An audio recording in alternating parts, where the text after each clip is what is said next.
Entrevista no Jornal da Mix.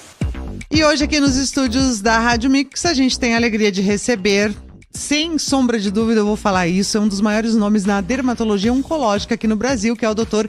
Felipe Serci, referência internacional numa técnica mais precisa e refinada para tratar tipos de câncer de pele. A gente vai falar um pouco da cirurgia micrográfica de Mohs. É uma técnica muito interessante que eu confesso não conhecia. Doutor Felipe, bom dia. Muito bom dia, agradeço a oportunidade, é um prazer enorme estar aqui com vocês. Bom dia a todos os ouvintes. E quando a gente fala de novidades aí, né, de técnicas que minimizam, né, a cirurgia, uma cirurgia menos invasiva, tudo é muito bem-vindo, né? E o câncer de pele, fala um pouquinho pra gente, é um dos cânceres mais comuns que a gente tem? Exato, então há diferentes formas de câncer de pele, mas se nós juntarmos todas as formas e órgãos que são acometidos pelo câncer, o de pele é o mais comum. E há três formas principais: os carcinomas basocelulares, espinocelulares e o melanoma. A cirurgia de Mohs ela é mais voltada para o tratamento dos carcinomas, como nós falaremos mais adiante. Muito bem. Agora vamos falar um pouquinho dessa cirurgia de Mohs, né? O que exatamente ela é, né? A micrográfica de Mohs, e por que ela é considerada tão eficaz nesse tratamento do câncer de pele? Bom, uma breve história sobre a técnica. Então, ela leva o nome do seu inventor, Frederick Mohs, né? Lá nos Estados Unidos eles pronunciam Mohs. Ele desenvolveu a técnica já há algumas décadas, mas isso foi aperfeiçoado. Já tem um certo tempo, lá nos Estados Unidos ela é muito disseminada, inclusive o ex-presidente americano Ronald Reagan em 1985 fez cirurgia de Mohs no nariz, então lá nos Estados Unidos já é muito disseminado. Qual que é a diferença dela para a cirurgia convencional, como nós chamamos? Na cirurgia convencional, o exame para verificar se o câncer de pele foi totalmente removido, é um exame no microscópio, né? Ele leva dias de efeito em outro local. E é um exame por amostragem, é como se você estivesse examinando fatias da margem, como se fosse um pão de forma que você não está vendo toda a casca, você está vendo fatias. A grande ideia do Dr. Mohs foi examinar toda a casca, ou assim, toda a margem cirúrgica. E isso logo depois que é retirado, cerca de meia hora depois. Então, por essa razão, né, por essas razões, examinar logo depois que tira, examinar todas as margens cirúrgicas, remove-se muito pouco tecido na cirurgia de Mohs. Então a gente começa removendo 2 milímetros ao redor do tumor, enquanto que na cirurgia convencional remove-se logo de cara uma margem de segurança, 4, 5 milímetros. Só que às vezes você acaba removendo pele que não é necessária. E quando nós falamos em rosto das pessoas, isso tem uma grande implicação estética, mas também funcional. Quando nós estamos perto dos olhos, da boca, nariz, esses órgãos também têm questão de função, respirar, enxergar, etc. Então, ela tem a taxa de cura mais alta e também previne remoção de pele de forma desnecessária. Quer dizer, cada milímetro importa sim, né, nesse tipo de cirurgia? Importa, exato. Então, a maior vantagem dela é a taxa de cura. Devido ao exame completo das margens, a chance de ficar uma raiz do tumor e voltar é muito baixa, basicamente zero, né, na grande maioria desses casos. E a segunda vantagem é essa, você acaba preservando pele sadia. Algo interessante é que quando nós falamos em milímetros, as pessoas pensam numa régua, né? Mas não, é um círculo. Então, entre aspas, qualquer 2 milímetros de margem, você aumenta o diâmetro do círculo de forma exponencial, né? Se a gente lembrar do colégio, a forma de um círculo, πr ao quadrado, a área. Meu né? Deus! Exato. Enfim, então isso é só para dizer que ela preserva a pele sadia, porque quanto menor é o círculo, mais simples, entre aspas, se torna a restauração. E isso é muito importante para E principalmente, né, como o doutor falou, a chance de não esse câncer não retomar, né, aquela área ali que já está afetada. Qualquer pedacinho que fica, existe então uma chance de voltar. Isso, é como se fosse uma árvore, né, como eu explico para os pacientes. Se nós tirarmos uma árvore e a raiz fica, essa raiz vai crescer, às vezes ela pode crescer quietinha, vamos dizer assim, e depois ela volta uma árvore maior. Por essa razão, a importância de removê-lo por completo na primeira chance, vamos dizer assim, antes dele ter sido cauterizado, etc.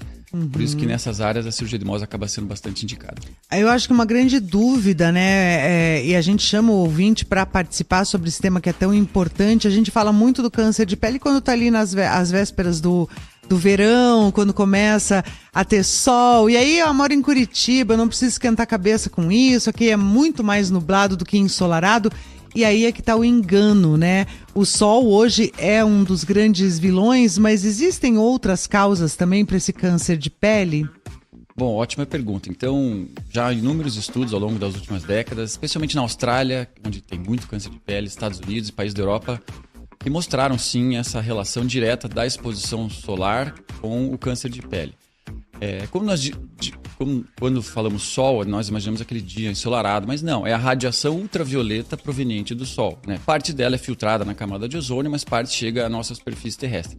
E ela, ao longo do tempo, ela vai danificando as células, o código genético, né, que é o DNA, e isso ao longo de décadas, dependendo um pouco, obviamente, da genética de cada um, vai aumentar o risco de desenvolver câncer de pele. Então, essa causa não é devido a um torrão, vamos dizer assim, que a pessoa levou no final de semana, é durante a vida. Então, o que eu digo para os pacientes é, saiu da barriga da mãe e está valendo. E desde que nós nascemos, nós estamos expostos, é inerente à humanidade. Mas pessoas de pele mais clara, que têm uma exposição maior, sem dúvida, tem que tomar um cuidado redobrado com a exposição solar. E aí continua aquela dica que tá todo mundo cansado de ouvir, mas poucos praticam, que é o uso do protetor solar. Independente se pega sol, se não pega sol, se vai ficar exposto ou não, até dentro do escritório é indicado o uso desse protetor a partir já de que idade aí, doutor? Valendo já depois da barriga da mãe? O protetor, claro, quando são muito bebês, não tem protetores específicos, né? E bem no início da vida também não se deve usar, nem deve se expor ao bebê ao sol, né? Mas enfim, depois que se começa a fazer o uso, esse uso constante ele é fundamental. Agora, luzes, por exemplo, do estúdio, assim, não tem problema, não tem nenhuma evidência científica de que elas aumentem o risco de câncer de pele. Agora, outro fator que eu acabei não mencionando na pergunta anterior é a questão das câmeras de bronzeamento. Então, são fatores conhecidos, comprovados, que aumentam muito o risco de desenvolver câncer de pele. Infelizmente, isso ainda ocorre aqui no Brasil e em outros países, né? E voltando à questão do protetor solar, o uso contínuo é fundamental. Claro, para nós homens é mais difícil, nós não estamos acostumados. Então, o que eu sempre digo para os pacientes é ache um horário que faça parte da sua rotina. Então, por exemplo, escovou o dente de manhã, passa o protetor. Deixa o protetor do lado da escova, porque isso torna-se rotina. Senão fica difícil de utilizar na hora que estiver indo para o trabalho, etc. Então, tentar achar um horário uma rotina, realmente. Criar uma rotina, como tudo na vida. Inclusive fazer uma consulta com um dermatologista pelo menos uma vez por ano? Isso é importante, né? Especialmente para aqueles que têm histórico na família de câncer de pele ou que tiveram uma exposição prolongada. Esse check-up da pele é muito importante para diagnóstico precoce das lesões. Tem pergunta. Doutor, o Ricardo pergunta como identificar de forma precoce o câncer de pele. Ótima Então, essa pergunta é excelente. Depende do tipo de câncer de pele. Então, vamos lá. Falar do mais grave, que é o melanoma. O melanoma, ele parece uma pinta. Só que na grande maioria das vezes o melanoma já começa o melanoma. Mas quando ele é muito pequeno, é difícil você diferenciá-lo de uma pinta comum. Então, existem aqueles critérios para diagnóstico de melanoma que são conhecidos como o acrônimo ABCDE. A de assimetria, então se ela é uma lesão assimétrica. B de bordas irregulares, se ela tem as bordas, diferentes, né? C de mais do que 2 cores. D, inicialmente era de um diâmetro maior do que 6 milímetros, mas hoje utiliza-se mais da expressão do inglês que é ugly duck sign, que é sinal do patinho feio. Em outras palavras, é quando uma pinta sai do padrão. Se a pessoa tem 10 pintas, mas uma está meio diferente, vale a pena ser avaliada. E o E de evolução, se ela está crescendo, mudando de cor, etc. Sintomas podem acontecer, mas na minoria dos casos. Então, às vezes, enfoca-se muito, está coçando, está sangrando, mas a grande maioria dos cânceres de pele são assintomáticos. Isso é para o melanoma. Agora, para carcinomas, né, eu vou simplificar, porque os carcinomas têm múltiplas faces. O carcinoma basocelular, que é o câncer de pele mais comum, o que eu escuto toda semana no consultório, eu achei que era uma espinha. Né? Isso é muito comum. O paciente, no início, ele parece uma espinha, e ele geralmente afeta o rosto, só que aquela espinha não vai embora. Ela começa a crescer, o paciente fala, tentei espremer, não saiu nada. E aí, eventualmente, eu passei a toalha depois do banho, sangrou. E assim, essa é Não cicatriza. Não cicatriza. Ele cicatriza, ele fecha, abre de novo. Agora, não espere dor, sintoma, isso é raro. É mais o sangramento quando passa a toalha, mas também numa minoria depois que ele está com um tamanho, às vezes, um pouquinho maior.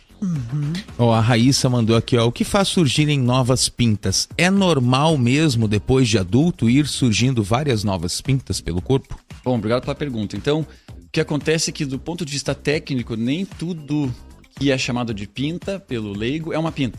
Então, existem outras lesões que não são pintas que sim aparecem depois de um certo tempo. Então, depois dos 40, nós passamos a ter muito o que se chama de ceratose seborreica. É uma lesão verrucosa, áspera, benigna, só que muitas vezes assusta o paciente. Isso é entre aspas, normal, quase todos nós vamos ter. Em função da idade. Essa é mais em função da idade, perfeito.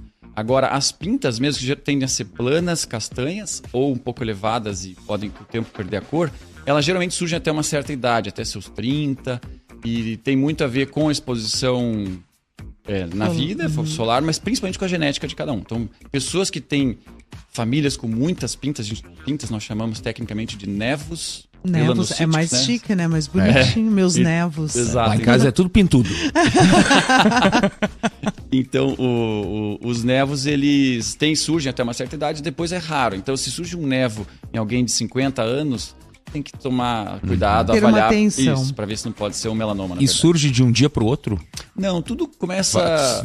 Se for prestar atenção, tem uma coisinha que vai aparecendo. Isso, mesmo os próprios cânceres de pele, via de regra, eles crescem de forma indolente. Existem exceções, óbvio, que crescem rápido, mas é a minoria. É minoria.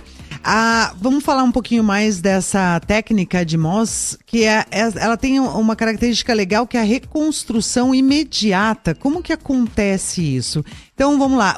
Primeiro, vamos falar da indicação. Para quem é indicado, Tá. né? E depois, como que acontece essa reconstrução imediata? Tá. Então, vou falar seguindo as diretrizes dos Estados Unidos e europeias com relação às indicações. Porque isso tudo depende muito da disponibilidade da técnica ao redor do mundo. Mas, se formos seguir as indicações americanas, onde a técnica é amplamente difundida e disponível, para os americanos é um carcinoma na cabeça, pescoço, eles indicam cirurgia de Mohs. Mão também, mas é raro ter na mão porque é uma área nobre também, né, do ponto de vista funcional. Então, no nosso dia a dia é mais o rosto. Então, pacientes com carcinomas no rosto e na orelha, eles se beneficiam por aqueles dois motivos. Primeiro, a cura mais alta e segundo, por preservar a pele sadia, minimizando o dano e a cicatriz. Por essa pele do rosto ser um pouco mais sensível, ela é indicada também por essa questão de não ter uma reincidência desse câncer? Seria mais ou menos por aí? Exato. Então, e até só respondendo melhor a última pergunta, e ela é indicada principalmente para os carcinomas, basocelulares e espinocelulares. Nos Estados Unidos também se faz para certos tipos de melanoma, mas no nosso dia a dia é mais para os carcinomas.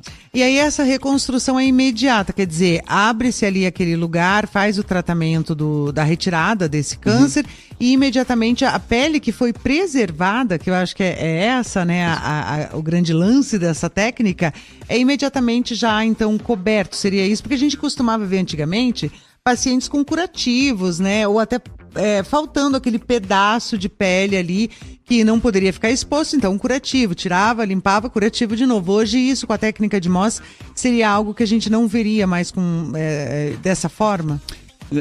Sim e não, né? Sim Acontece também os casos bem complexos, né? Eu só vou responder um pouquinho o último gancho da última pergunta, que no rosto, por que ela é tão indicada no rosto? Porque no rosto a gente não quer evitar uma recidiva, ou seja, fica uma raiz e volta. Agora, se a pessoa tem um carcinoma nas costas, operou com cirurgia normal, ficou uma raiz, isso volta, isso não tem maiores implicações funcionais. Você vai lá e opera de novo, vamos dizer assim. Agora, se isso é no nariz, perto do olho, sim, isso tem uma grande implicação. Agora, respondendo diretamente essa última pergunta que você fez, Flávia, sobre reconstrução. Então, uma vez removido o tumor, a cirurgia de Mohs dá a segurança de reconstruir a ferida operatória na hora, já que você examinou isso 100% das margens. Isso. Então isso é uma coisa muito satisfatória.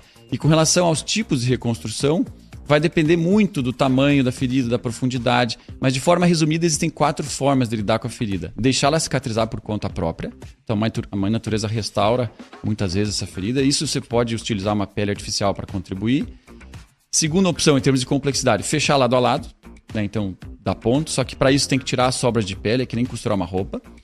Ou doar pele, se você não tem pele sobrando, você pode pegar uma pele de outro lugar, isso se chama enxerto, ou um retalho. O retalho nada mais é do que você fazer cortes ao redor da ferida, soltar essa pele por baixo e puxar. Então, cada caso é um caso, mas, enfim, existem livros só sobre isso, sobre reconstrução, e cada caso é um caso, depende muito de cada paciente. Aliás, falar em livro, tem o Retalhos e Enxertos, né, que você lançou com o Dr. Bruno Fantini também, que é uma obra inédita aqui no Brasil sobre essas reconstruções usando a técnica de Mohs. Isso, esse foi um trabalho intenso, foi muito bacana, o Bruno, grande amigo, e também a participação de vários colaboradores do Brasil e de outros 4 países. foi o primeiro livro aqui no Brasil focado em reconstrução após cirurgia de Mohs, né? Já havia um livro sobre cirurgia de Mohs, um colega do Rio, mas o nosso focou bem na parte de reconstrução, e a grande ideia foi que a ideia é que esse livro possa ajudar muitas pessoas aí ao redor do país. Com certeza. Ó, a Ana Paula manda aqui, ó. Bom dia, melasma pode virar algo mais grave? Não, não tem relação com o câncer de pele, né? O melasma é uma outra entidade que também tem a ver com a exposição solar, muito com hormônio também das mulheres, mas... Após a gravidez é bem comum, né? Ou durante a gravidez exato, também é bem devido comum. à questão hormonal, mas o fato de alguém ter melasma não aumenta o risco de câncer de pele. E mais uma questão estética, doutor, que incomoda, né, as pessoas, é lógico, né, aquela mancha mais escura no rosto, mas isso existem também, né, outros tratamentos para o melasma, mas sempre é importante a gente falar uma coisa, né, essa onda da dermatologia estética que a gente tem, o uso indiscriminado de muitos produtos aí, é importante a gente procurar um profissional de excelência mesmo, né? Alguém que saiba o que está fazendo, não é aquela loucura de ir lá falar, não, eu tiro isso daí em um dia, isso daí não tem problema, e vamos aplicar isso, vamos aplicar aquilo.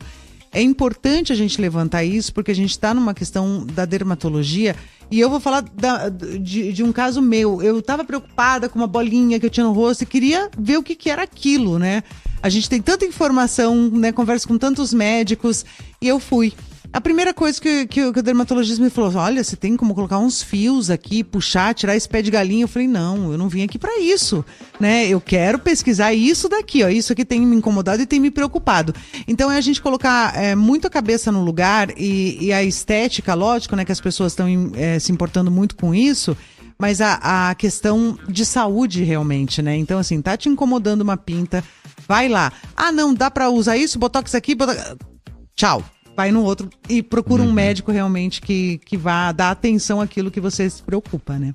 Sim. É muito importante isso. Ó, a Raíssa mandou outra aqui, ó. O câncer de pele, no geral, é um câncer de baixa mortalidade, com grande chance de cura? E é comum ele evoluir para metástase?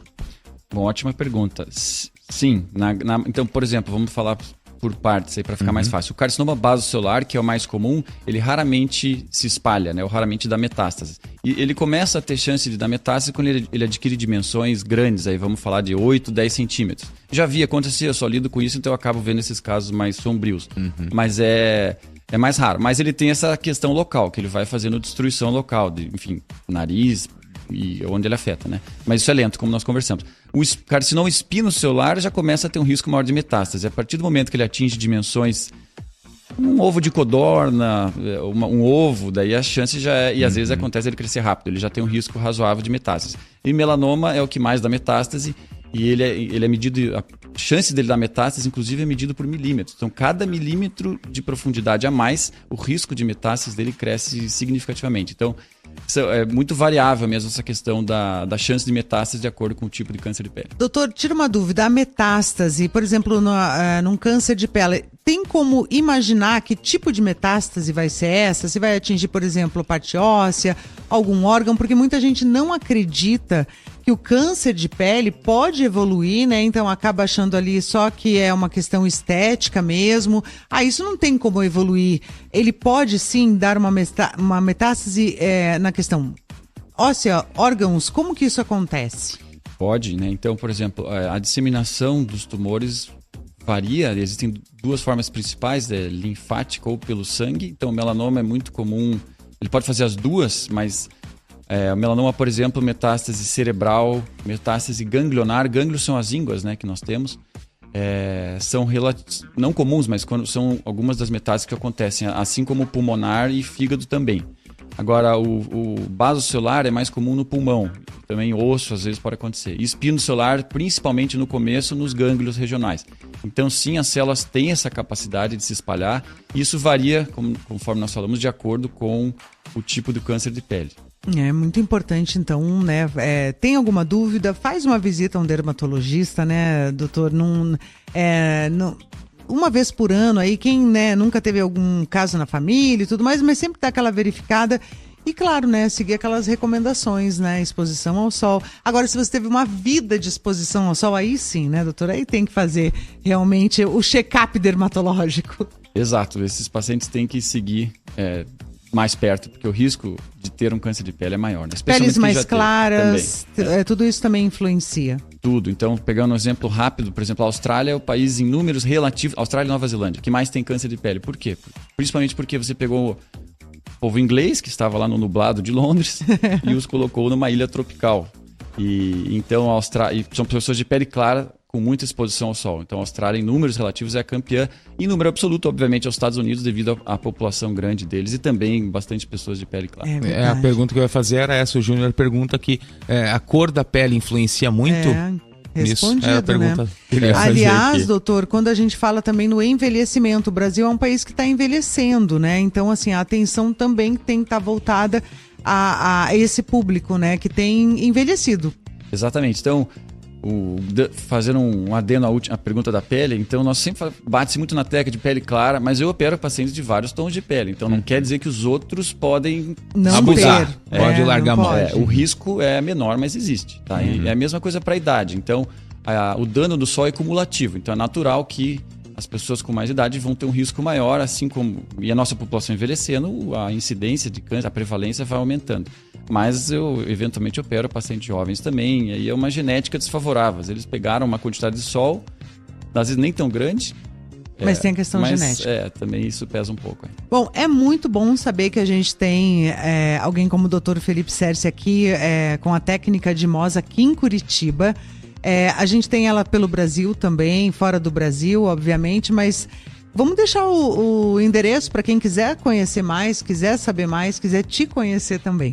Bom, na internet pode me achar no Instagram, Dr. Felipe Serce, no Instagram, né, como eu falei, desculpa. E no Google tem o site também, drfelipeserce.com.br. Eu atendo na Avenida Vicente Machado, 1907. Muito bom. E muito obrigada, doutor Felipe, por tirar essas dúvidas aí tão comuns, né, sobre o câncer de pele, mas que sempre é importante a gente levantar esse tema por aqui. Muito obrigada. Eu que agradeço, foi um prazer enorme participar. Obrigado pelas perguntas enviadas e pela atenção de todos.